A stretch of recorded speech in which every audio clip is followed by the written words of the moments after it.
Amanda. Hello, good morning, team. How are you? I'm good, how are you? I'm good. Where are we right now? We're in the middle of Jackson Heights, Queens. I love that. So you are the first recording I'm doing for this Pride series. I'm very excited. We have our special guest Wednesday right here. Non-binary icon Wednesday. We have questions for Wednesday coming, but yes, we're doing 69 questions here with Amanda Massacre. I already gave your name away, but tell us what your name is. Hi, I'm Amanda Massacre. And what are your pronouns, in and out of drag? In and out of drag, I go by she and her. How did you get your drag name? It came to me one day, and just that's what happens when you hate the patriarchy. Yeah, as a fellow Amanda, I totally understand. Yeah, you gotta go with the fun. You get it. What is your current age, and how long have you been doing drag? My current age? Or you can make something up, it's fine. Yeah, Amanda Massacre is 4 years old. She's 4. Oh, she's a youth. Yeah, she's a youth. And how, well, answer that question, right? You're right. Where'd you grow up? Born and raised right here, New York City. Elmhurst, baby. Yep, baby. What is your astrology big three? She is, let's see, Leo, Cancer, Leo. Oh. Ooh, I know. Fire, lots of fire. Who has inspired you the most in your drag career so far? Oh my God. Honestly, the Boulets, I think everything they do is just top notch, top tier, anything I aspire to be. Absolutely. Yeah, they're so fantastic. I adore them. Who are you reading for in the last season of Dracula? If this is part of the topic. Oh my goodness. Titans, I guess. Of course, Titans. I really, really love Eva Destruction. I think she is just like the epitome of just what a drag monster is. Yeah. What's been your favorite city or borough to perform in? I mean, I'm a Queens girl, and the Queens bars, my home bars, Albatross, Icon, have given me so many opportunities. I mean, they're always going to be my favorite. What's your current obsession? Wednesday, of course. It's Wednesday. What does Pride Month mean to you? Oh my goodness. Pride Month is a time where there's just something that the queer energy in the air, right? Like you almost smell it. Oh, it's the poppers. Yeah. It really is. But no, it's just like an amazing visualization of how much queerness there really is out there, right? Like, unfortunately, some people only choose Pride to celebrate their queerness. But baby, when they do, and you see every color of every aspect, spectrum of the queer community out and about, and I love that. Next question is, kiss, marry, kill, me, and also me. I'd marry you, baby, you know that. Always. What is your most used emoji? I feel like a black heart, probably. I feel like a black heart and laughing face. I laugh a lot. If you could live in another time period, which would you pick? Ooh, that is really, really tough because I like living in the now. So I haven't. That's a good answer. Yeah, right now. This moment, right now. This is where I want to be. So we're good friends. I know you're a very upfront and honest person. What advice do you have for people who struggle with being open like that?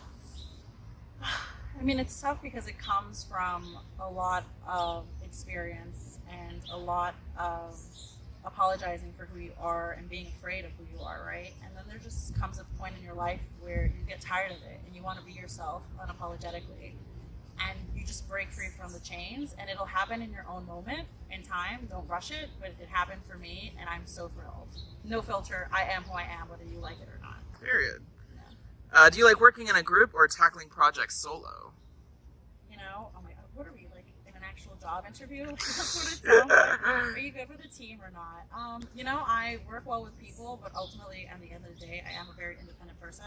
So that's the way I like to do things. Word. Yeah. Speaking of projects, what did you study in school? I am a fashion design, fashion merchandising major. What's one secret you're still keeping from your mom? That I'm a big old faggot. Most embarrassing moment, if you want to share, or an embarrassing moment. You know what? I can't think of anything that like truly embarrasses me. Like absolutely, like oh my God, I'm mortified. I can't think about that. No. Yeah, no performance moments or like falls or anything like that. No, you know what? All right, you want to go there? We'll go there. The first time I ever performed at Icon, what an absolute disaster. I fucked up really badly. And part of it was not only being inexperienced, but I made the huge decision to take my glasses off. Because I thought, you want to be in drag, you want people to see your makeup, you want that. But I'm blind without my fucking glasses. So guess what? It just didn't work out for me. So yeah, I learned my lesson that day. As a fellow person with astigmatism, I completely you understand. Do you like surprises? Depends on the surprise. Who is the one person you are just dying to meet? Dying to meet? Who am I dying to meet? Oh my god. Not that this would ever happen, but if I could ever fucking meet Beyonce, that would just change everything. Do you believe in ghosts or spirits? I do actually. I can sense them, I feel them, and it's a good day when I don't feel them. What is your least favorite color? Orange. If you say pink. No, okay. I love pink, bitch. No, orange. I literally just had a discussion about this. I fucking hate it. But not orange like Halloween orange, because obviously that's part of the brand. Sunset orange? We're talking about sunset a burnt orange, bright orange. No thank you, man. You are the queen of all things Halloween. I've been in your apartment and it's a year-round occasion. Yeah. What has been your favorite Halloween costume? Halloween costume. I'm really proud of last year. Wednesday and I did a whole little Pokemon moment. I love that. Every year I try to do something a little different. Yeah. What was your first heartbreak? Oh, Jesus. Some motherfucker, some cis heterosexual man that we don't care about anymore. Delete. When it comes to drag, what is one thing we can count on with an evil Mandy performance? Honestly, and as much as I hate to admit it, you're always going to count on some sort of prop. I am a prop girl at the end of the day. You got your fake blood, you got a fire stunt, you got some sparks, you got something. I'm going to pull something out of somewhere. And you're gonna do it. How does Amanda Massacre fit under the queer umbrella? I identify as a demisexual / ace flux. I have been discovering. Also panromantic. And if anyone ever wants to talk about that, I am here for you. Sometimes I think, especially with Pride, we see a lot of the L, we see a lot of the G, we see a lot of the B, maybe not enough of the B actually, and a lot of the T, but the QIA plus is often disregarded. And it always breaks my heart. For Queen's Pride, for instance, I only saw one ace flag in the crowd, and there's so many of us out there. Right. It's also such a big spectrum that a lot of people are sure don't have the resources or the knowledge of how to gain access to more people to talk to about that experience. You know what I mean? It's such a It's such a wide spectrum. It's such a spectrum, right? And it's important to remember that there's a place for everybody. You've been out of the country a few times. What's been your favorite experience? Oh my goodness. Just recently I went to London with Michael Block from Block Talk, and we had such a fun time. I did study abroad in London. I've gone to London many times. It's one of my favorite cities to go to. But this was the first time actually involving myself in the queer community and going out and doing gay shit. And 10 out of 10 would recommend. What is an Amanda Massacre wardrobe staple? I think the go-to is always a black corset. And it's, you know what? It's going to be exposed. Fuck you. I was going to say, I was in or outside the clothes? What are we talking about? Exposed black corset. And I don't care, you haters, go. The door's right there. What is your favorite wig you own? Oh my god. Well, actually the favorite wig I own I currently don't even have in my possession. It is currently being worked on by the amazing Styled by Michael. But they did my another signature, because I wear it all the fucking time, my horn devil wig, and she's kind. I love her so much. A lot of Queens nightlife know you and Wednesday the Boston Terrier as the ultimate duo. How has being a pet owner changed you? I mean, it literally gives me a reason to wake up in the morning. I love that. There's no other way to describe it. There's no other way to describe. Yeah. And that brings a question for Wednesday. What's it like being a non-binary legend? What do we think? No? Yeah. No, I agree. I agree. I think so. I think that's, yeah. If you had a second dog, what would their name be? Oh, I mean, come on now, everybody. Thursday? No, it would be a little black pug and his name would be Pugsley because I'm quite basic. So we kind of met online during the digital drag era. What was that time like for you? It was interesting. You know, you had everybody kind of trying to figure out what to do and how to stand out. And, you know, of course, some people where drag is their livelihood try to make coin, right?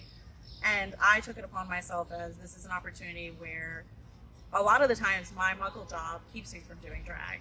And that's always going to be the case as someone who works a day job, 9 to 6, you know, like there's just no time, right? There's no energy. And digital drag really let me have a platform and really let me have a space to create and share my art where maybe otherwise I didn't have the time, the space, the energy, or anything. Right.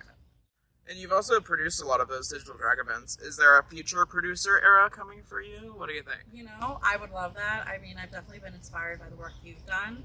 And, you know, I think I see a lot of my friends like you, Tuna Melt, doing like these amazing, like really well-cast shows and like diverse groups. And it makes me want to do something where I know that there is a need for it, a lack of representation, just a theme that's not being thought of or done. Again, it's all a question of timing, but I would love to. What's your favorite podcast? Oh, well, I mean, that's always going to be Block Talk, for sure. Love Block Talk.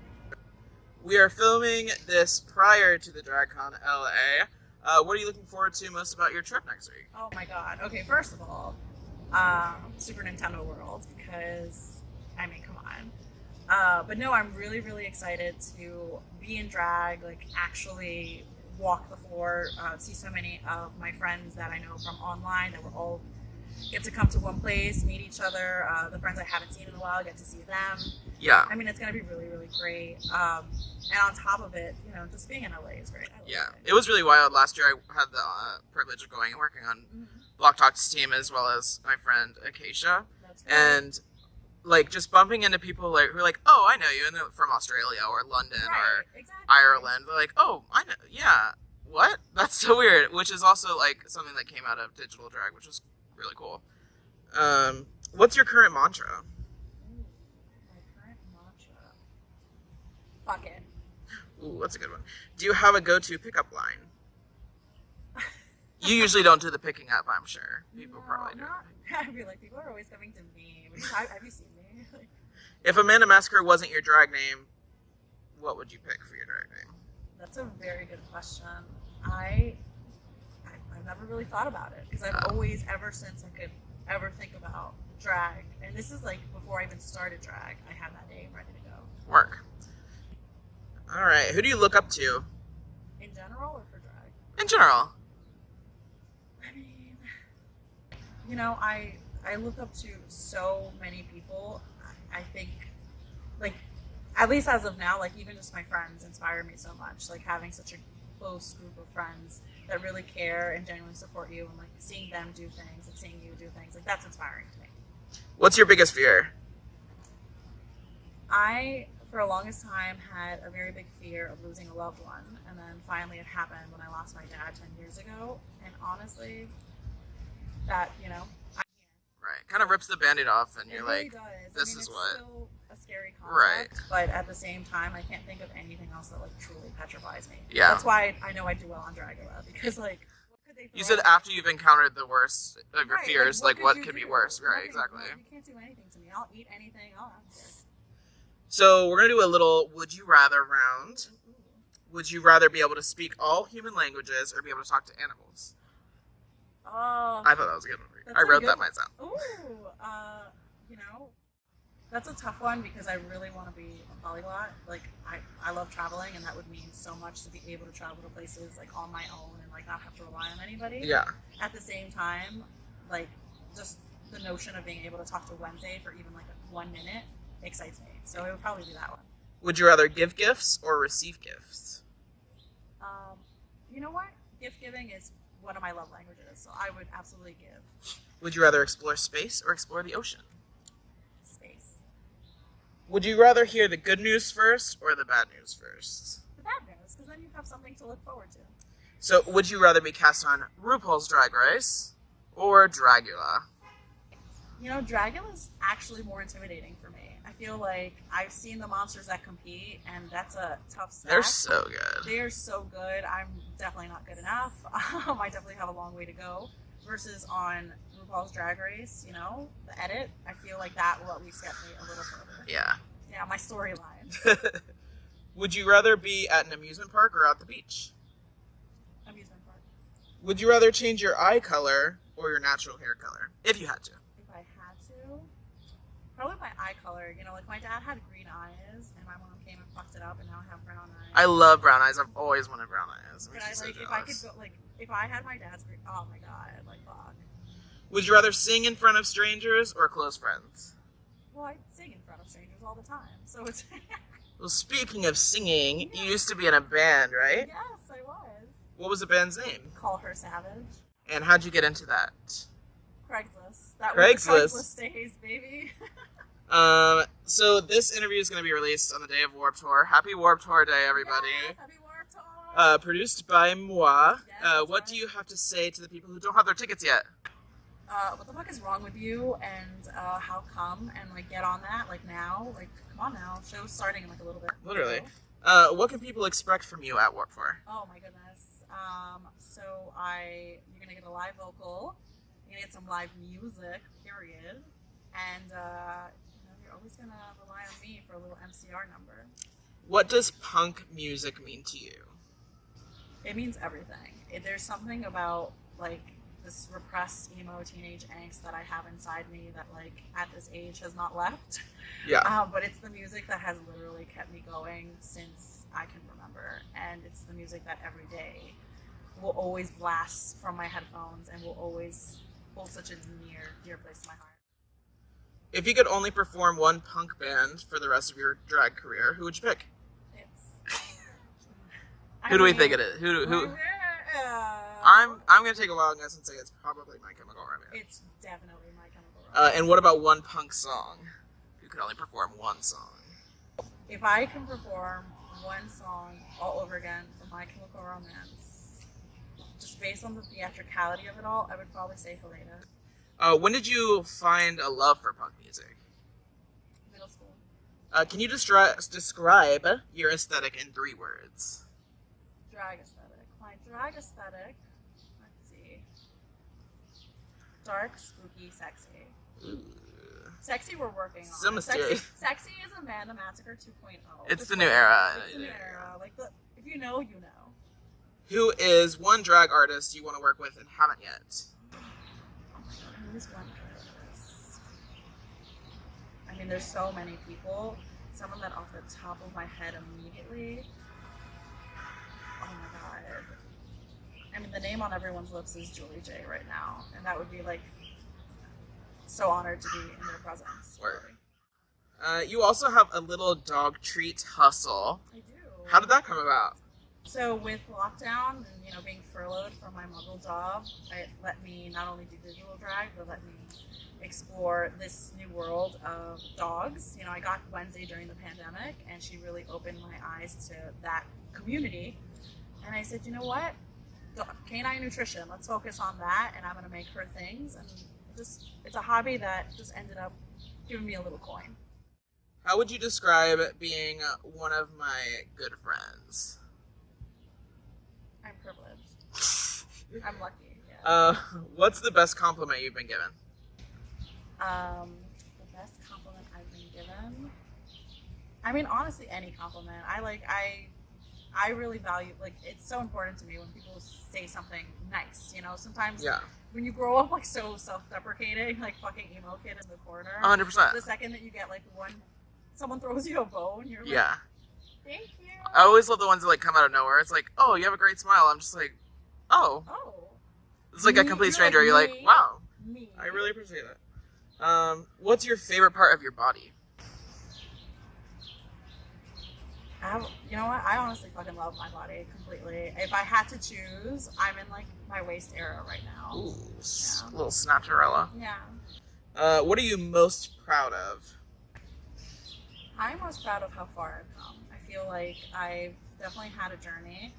I've come from a very dark place, and I feel like a 180, and now I feel very fulfilled as a human being. So, yeah, I'm proud of that. We have like 3 more questions. What's your favorite concert you've ever been to? Oh my god.